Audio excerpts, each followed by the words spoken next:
So satisfaction, Nine of Cups. Cups is the heart element and emotional states. So this is emotional fulfillment.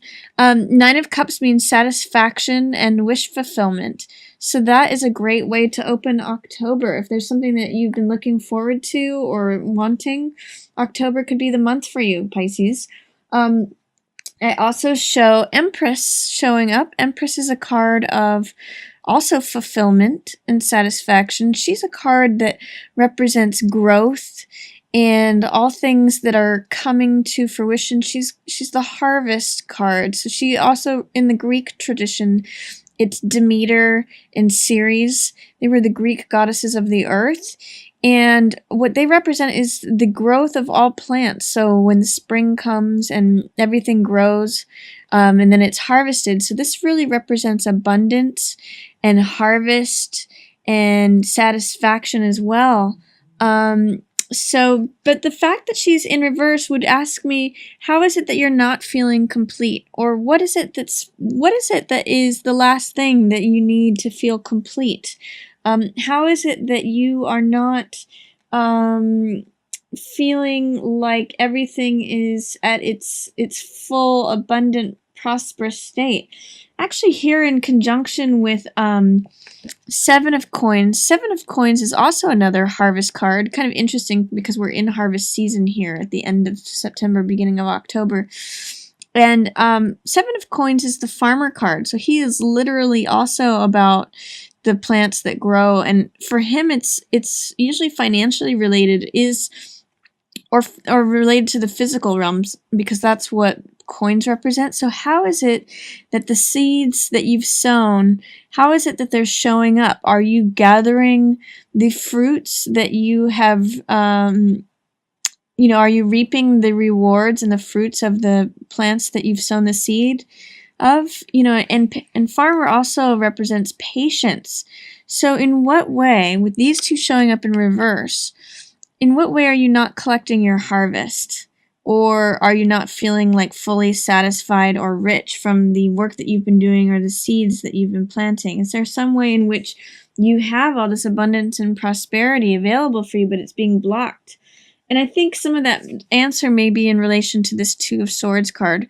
Two of Swords is stagnancy. It's not being able to make a decision. And it's just, as you can see, she's blindfolded in the card, and she's just stuck. So the way out of Two of Swords energy is just to make a decision and take action. All she really needs to do is put down one sword and pull off that blindfold and just step forward. So the solution to Two of Swords energy, which is being stuck, being stagnant, not being able to make a decision, being in dilemma, kind of just checking out, and it's non-action. The answer to that is taking action. So just it doesn't matter if it doesn't really matter if it's the right sword or not. You just choose one, and then you can always change your decision later. But it's important to take action, is what this card in reverse says. You have some nice things showing up. You've got the Star card. You've got Nine of Coins, which is luxury. There is a way in which you may go through some period of feeling like you are left out in the cold. That's what Five of Coins says. So Five of Coins is a card about choice of focus. If we focus too much on the material plane, we can sometimes feel like a beggar, like we're left out in the cold, like we have been through some really hard times, like we may not have the money that we need. We may feel like, homeless, or that we're always asking for help or needing help or care or concern. But what the point of this card is that there's this spiritual world that is full of light and radiance and warmth that's always available to us, that always is a source of comfort. And we just need to remember that. So with this card in reverse, it's how are you forgetting that you have this connection to the divine? How are you letting this Five of Coins energy get the best of you and feeling cut off and bereft and disappointed and lonely? You always have this warmth available to you. So how are you forgetting that? Because really, here's this card of luxury. This is almost the opposite of the Five of Coins, which this is a card of enjoying the riches of your own work. She's a woman who is of her own means. She's wearing this gold necklace of money that she has made for herself. She's eating grapes, wearing fine jewelry and a turban. She's doing falconry, which is a old tradition for the royal families and the elite. It's a symbol of wealth. She's a very wealthy woman, and this is from her own doing and her own creation, her own self-discipline. So that's showing up for you middle of the month. You may see some financial rewards there.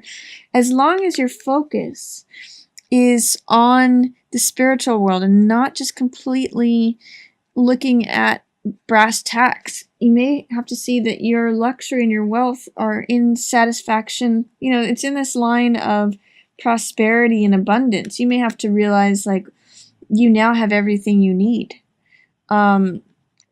And also you have a certain amount of radiance and confidence in the middle of the month. This is Queen of Rods, Queen of Fire, or it may also be partnership with someone who is a fire sign. So this could be Sagittarius, Aries, Leo. This could be someone that you go into business with or you make money with. Luxury is showing up with this Queen of Fire. So this could be you, Pisces, in your confidence, radiance, boldness, being attractive, being just in your own radiance. Or this could be a fire sign that you're partnering with. Either way, whether it's you or someone else, it's definitely, she's showing up to help you and showing up to show you that, your own confident way and your own boldness, your own radiance is the way to go here. Or it could be someone who typifies that you're spending time with, and, money is good with them. It also shows that the star in reverse. So, with these two cards surrounding the situation and both in reverse, star is about hope, and it's also about shining your own inner light. And with both of these cards in reverse, what it's saying is that don't lose your own hope. Keep hope alive. With both of these cards in reverse surrounding the middle of the month, it's saying don't lose hope.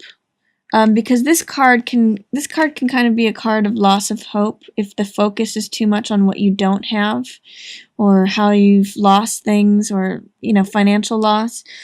And then that can make you lose your own self-acceptance, radiance, hopefulness. This is a great card of hope. So this is saying it's showing up. Just make sure that you keep it alive. Keep hope alive towards the middle of the month. And then you've got all this chance for luxury and radiance to shine, but you can't lose hope. And then towards the end of the month, Pisces, here's some funny cards together. These cards are both about trusting your intuition.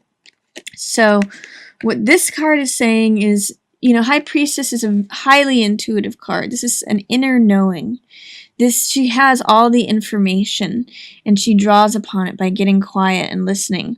Chariot, on the other hand, she's about the subconscious mind, and he's about the mind and the will of the mind to create victory and success. You can see in both of these cards, they're guided by the subconscious. She has this crescent moon showing up in 2 sections, and he's got also this crescent moon in 2 sections. Both of these cards are a lot about duality. She's got the 2 pillars, and he's got the 2 horses. So this has kind of got the 2 energy. It's also got 11 energy of flashes of insight. And he balances between the right and left brain, the passionate mind and the logical mind. He makes decisions based on that. But what him in reverse is saying is that your decision making may not be in full effect if you're trying to force things. He is all about will and force and victory and domination. Right now that's in reverse. You can't force things. You cannot try to control things with your mind. You need to just let go and be receptive and tap into the intuitive, quiet subconscious mind that she knows the answers without even trying. He can sometimes try to force things. So this tells me at the end of the month, you do need to rely on your intuition, which is showing up for both of these cards, but you can't try to force things to the submission of your own will. That's in reverse. The more you try to do that, the more things may go awry. And this is saying, these cards here are saying that you may have some sort of partnership revolving money, revolving around money, involving money with someone that you may know from the past. So 6 of Cups is innocence, it's childlike wonder, it's sentimentality, it's people showing up from the past. And this is 2 energy as well. There's a lot of 2 energy in this whole bottom row. So there's intuition, not forcing things, people showing up from the past, and then maybe some sort of partnership. This can mean joined money. This can mean a contract. This can mean moving in together. This is basically shared money, shared finances, shared resources.